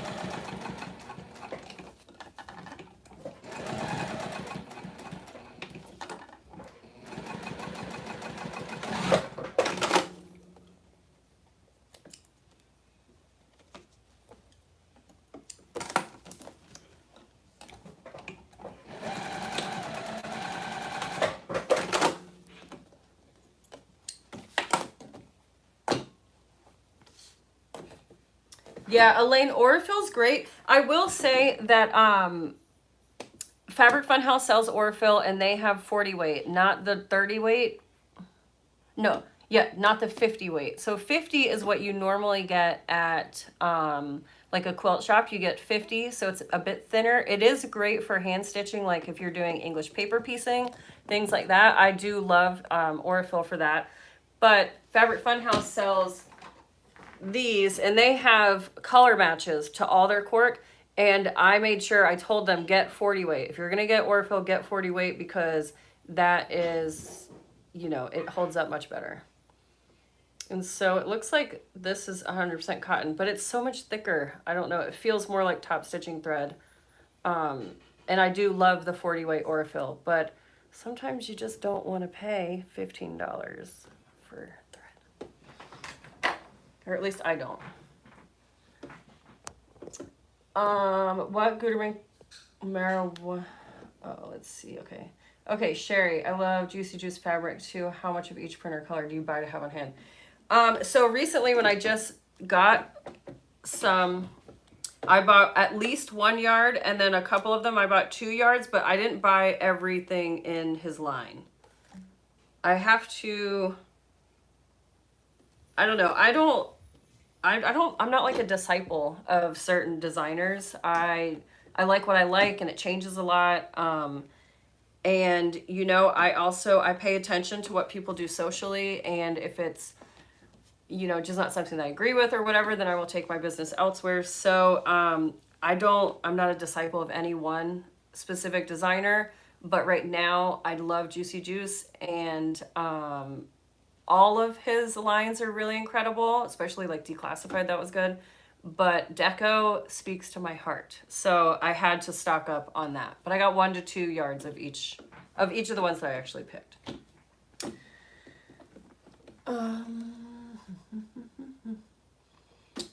What Gutermaan Mara color number do you order for the natural cork? I have color 263. And I went ahead and got the big guy. And next time I order, I'm going to get all these. I got the little ones to test out my colors, but I like that one.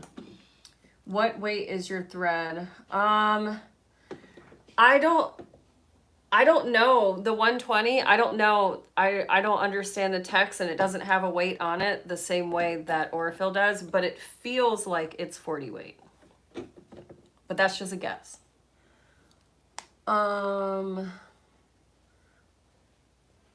Sorry if you've answered this, but how did you come up with your name? Oh, that's actually because, so when we lived in Colorado, well, before, I guess some backstory is I used to be called 2611 Art, and that was my husband and I were together. Well, we're still together, but we worked together. He's an artist. He's a tattoo artist, but we started a clothing company called 2611 Art, and I would sew all the clothes, and then he would paint, and he would do the art, and we would do hand screen printing and the whole 9 yards. So his birthday is February 26th. My birthday is March 11th. So we were 2611 Art.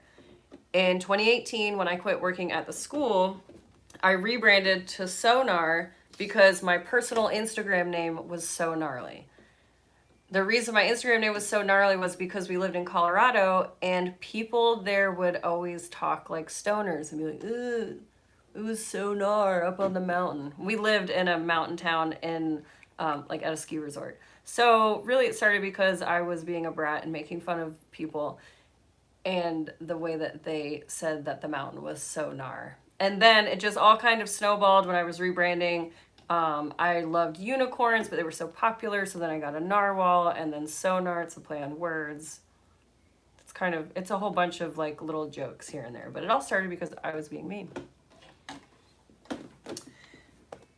Oh, thank you, Joy. I got these on Zulu. They were like $30 and they're prescription. I love them.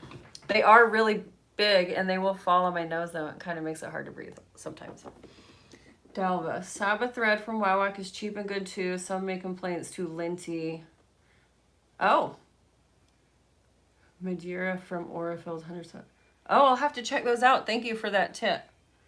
Yeah, I don't know. People complain about the linty, but it's like everything gets underneath the sewing machine. You have to clean it anyway, so I don't really understand the problem. Gutermaan 120 is text 27. Thank you, Cloth Inspired Makery. Yeah, Gutermaan 70 is text 40. I can't for the life of me figure out text. I don't know why. I have too much in my head. Is Fabri-Tac better than the 3-in-1 glue? I don't know. I've never tried 3-in-1 glue. But if I ever do, I will let you know. They sent me a box of glue. Let me see if I have some. I'll just try it real quick.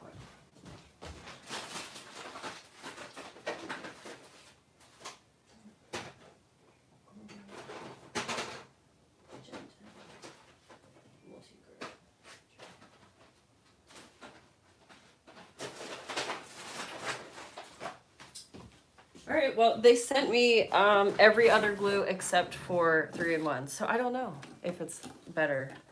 But if it dries quick and it has good adhesion, I would say it's probably about the same.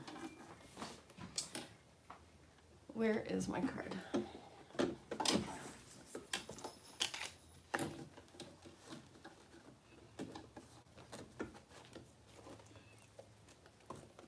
So to the newcomers, I'm working on a tall wallet right now and just kind of chatting. So let me know if you have any questions. I'm gonna get you guys in closer down here so it's not just my face.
Ruth, I'm glad you enjoyed my story.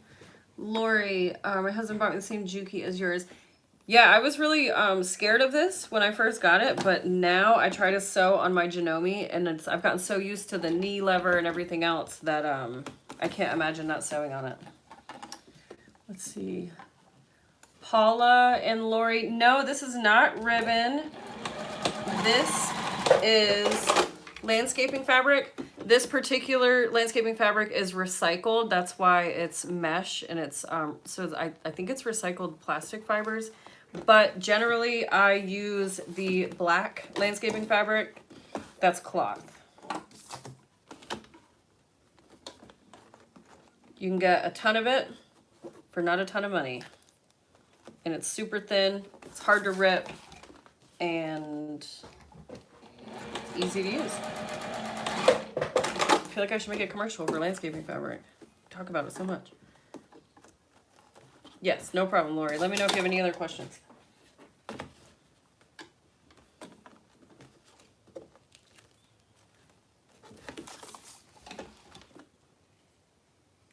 Maybe I missed it. Oh, so I use the landscaping fabric for my recessed card slots. So on this one with the tall wallet, I'm using it to make the recessed slots. I use this on my Triskel. I use it on the Coffin wallet by Seemingly Wicked. Anytime I have recessed card slots, I use landscaping fabric. In my patterns, I tell people to use ribbon because it's so easy to find. But when you start watching my videos, you'll see that I don't use ribbon anymore. But when I did, when I wrote the patterns, I did. So now I'm older and wiser.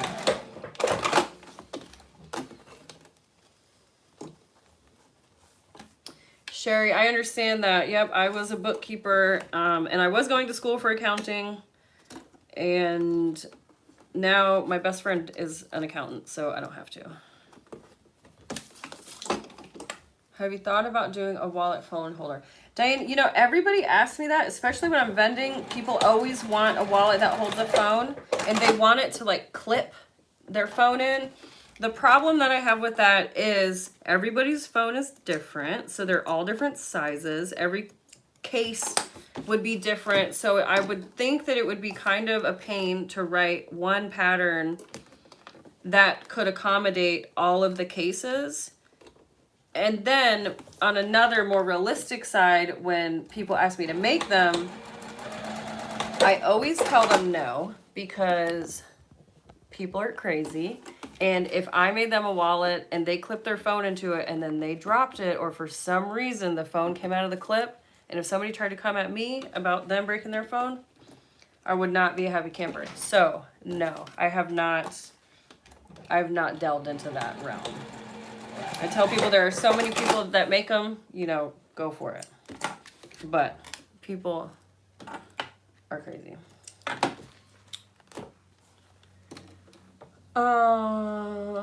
Paula, so when you get the landscaping, do you cut it into strips? Yes. So it comes 3 feet wide by 50 feet long. It's a huge roll, and I just cut it in the 3 feet wide strips. But if you don't want to piece it, like, see, I just had to piece mine together. If you don't want to piece it, then you can cut from the 50-foot length versus the 3 feet length. I personally don't care if it's pieced, so it doesn't, you know, doesn't matter to me. All right. Exactly. Yeah, Diane, I don't know. People, I just don't mess with people's phones. They're, I would be mad, you know, I don't know. People, you just never know what people are going to do, and I don't have time for all that.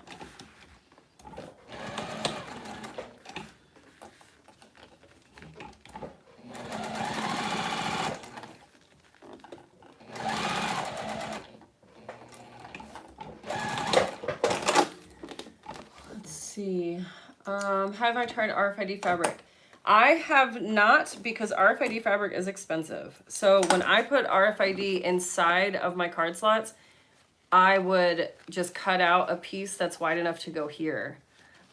Using it here would likely be the most effective way to use it. But RFID it can be costly. And on top of already paying $80 a yard for cork, having to add in the cost of however much the RFID is, I think it's just not. And not all of my customers care for it. So it's not something that I run into super often. I do have people that order RFID wallets and I offer them on my website, but when I'm vending, I don't bring any RFID wallets. All right, I'm gonna switch back over here, so see you in a sec.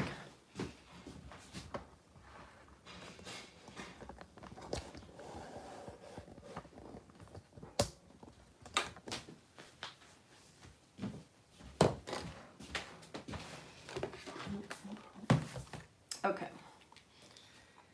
Do you have any fun or weird stories from vending? Oh gosh. I'm sure I do. The problem is I have a terrible, terrible memory. So I'd have to think about that. I think my problem is like if I'm at a festival, like a 3-day festival, which I don't do those anymore because I was crazy for doing that. You know, you're just sitting in your tent all day and you start drinking, and then I just start like basically giving stuff away. So that was cost prohibitive for me. It didn't do well for me. But yeah, I'm sure I've had, because I have vended so many 3-day festivals, like music festivals, and they're so fun. So yeah, I'm sure that there are some stories in there, but most of the time when I'm vending, I just repeat the same thing over and over and I'm melting in the heat. So it's not my favorite thing to do. Besides, I love meeting all the people, but vending is just not my cup of tea. Not anymore, at least. I used to love it, but I'm trying to hire somebody to do it for me. What do you think of craft text? Oh, like the paper textile. I think craft text is meh. My favorite use for craft text is as interfacing, especially my Triskel wallets, because it's so thin but it's so heavy duty that I happen to have one right here. That it's makes it have such a nice structure on the inside, and then especially if you quilt over it. So that's my favorite use for craft text. Full transparency though, I've never used it on a bag. I did make a wallet with it once. I was not super into it. And then the craft text just sat in my closet until I started making the Triskels, and I used it, and I love it for the Triskels. But again, just getting back to cost, my Triskels are already expensive, so adding the cost of craft text over Peltex or, you know, one of those other more firm stabilizers, it's just cost, just adds to the cost. Your checkbook cover, will it hold a double checkbook? Do you mean 2 checkbooks, Lori? What do you mean, a double checkbook?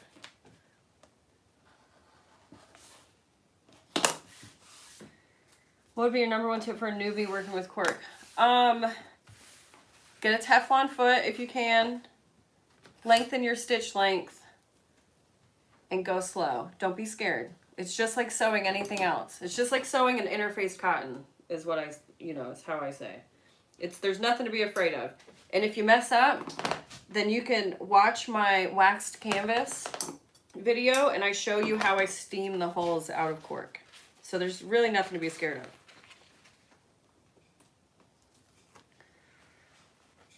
Hi, Lisa. That's genius. I had a flimsy wallet and used Peltex. Should have used craft text. Yeah, definitely try craft text. If you want a firm stabilizer and you don't want it to add any bulk, craft text is the way to go. I think I unintentionally found that out, and that's my favorite use for it. I just did a 2-day vending event wearing sneakers the whole time. Sneakers squished my big toenail. Now it's coming off. Oh, yeah. That's another reason why I hate vending, because you're on your feet the whole time. I have a director's chair that I bring, so it's like a high chair that you can see, because with the low chairs, you know, you can't see over your table. So I have the director chair so that I can sit, and it has like a little pop-up table on the side so I can put my drinks and stuff like that on. But yeah, good shoes, a good chair, good sunscreen, and a fan are a must with vending. I do plan on showing you guys how I do my setup eventually. The problem is to make that video, I have to actually do my setup, and I'm lazy. I'm lazy. Great studio. Is it a spare room or basement? Looks like an efficient setup. This is a spare room in our house. And while it's not the biggest room, it's definitely more than enough. I was using, back here, I always had one folding table, and then I had my sewing table here. So I got really acclimated to the L shape. So I would sew and then pivot and cut. And now I have to go around my table because my sewing machine is on that end and my cutting table's over here. But I found that it's actually better because now I'm not just sitting all day long. I'm up and moving around. I'll do a studio tour too one day, I promise.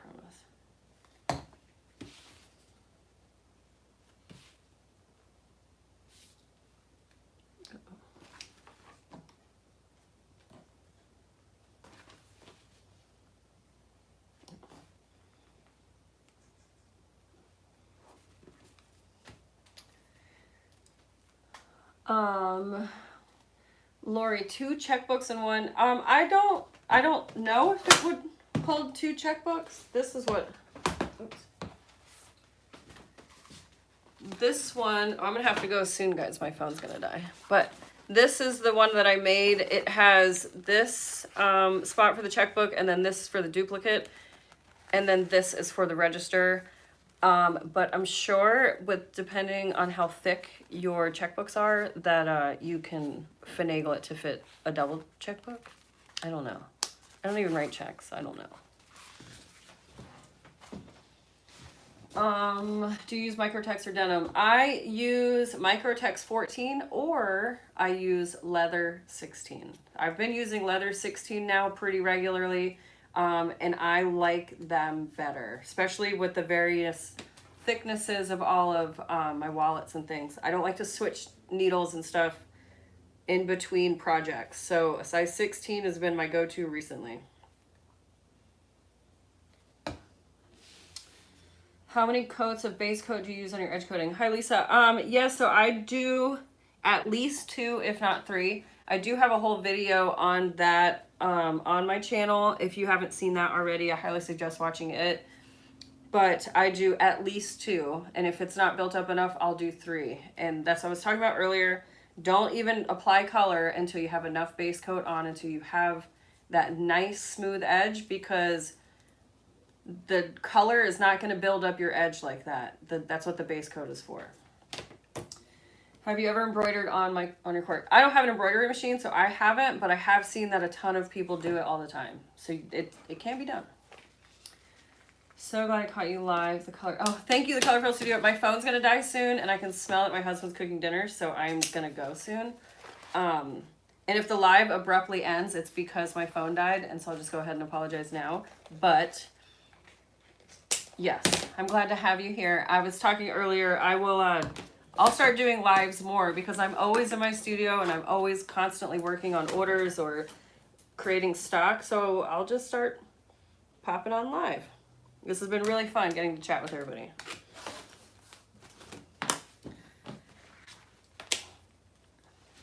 No problem, Lori. Okay, where's my thing?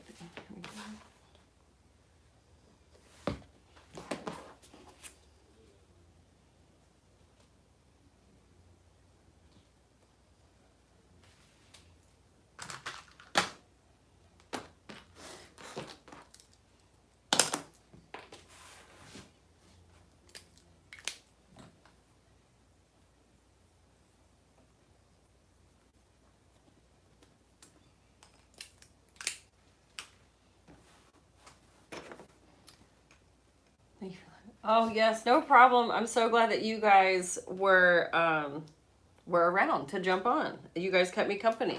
My husband and my dog left, and so it was quiet in my house, and I thought, you know, what the hell? Might as well, and it's been so fun. I always learn so. Oh, thank you, Pam. I am using Beacon Fabri-Tac. Don't forget to hit the, yes, Lori, don't forget to hit the like button. Thank you. I hate like plugging myself that way, but yeah, don't forget to subscribe and hit the like button and all that fun stuff, because It all helps boost the algorithm. And I know it's annoying, but it is the world that we live in. So I might be able to finish this wallet before my phone dies. So I'm going to try to do that for you guys.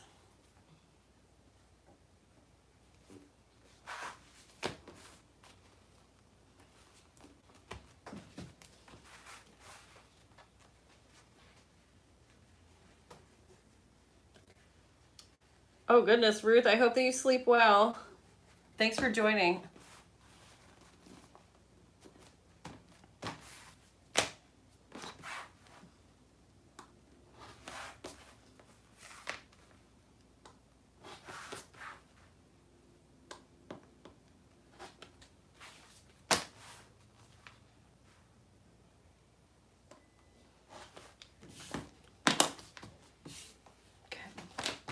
All right, I'm gonna pop back and then top stitch and this guy will be done.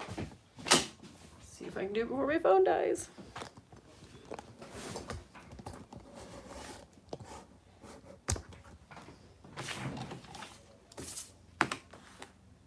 Oh. I don't want to use black on this.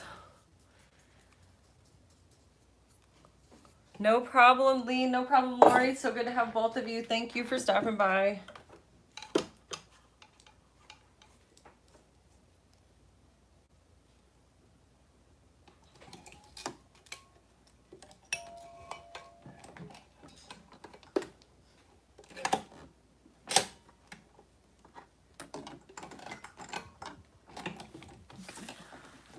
Just joined. Lori, I'm trying to finish this tall wallet before my phone dies, so it's a race against time. But I'm using Art Deco cork from Fabric Fun House. Oops. And black on the inside.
All right, I did it. I beat my phone. Surprisingly. Okay, here we go. So, one tall wallet with all the recessed card slots, and then the Art Deco cork. That looks pretty cool. What do you guys think? All right, I'm gonna get off here. It's been 2 hours now. I appreciate you guys being here with me. It's been so much fun chatting with everybody. I promise I will do more lives, and I hope to catch you guys next time. And until then, Lisa, I used a size 4 stitch length. I always do. Here, so you can see it better on the inside. I like the look of the wide stitch. But yeah, so I'm gonna go eat some dinner, and I will catch y'all on the flip side. Thanks again, thank you so much for joining me. And now I just have to figure out how to end this. But all right.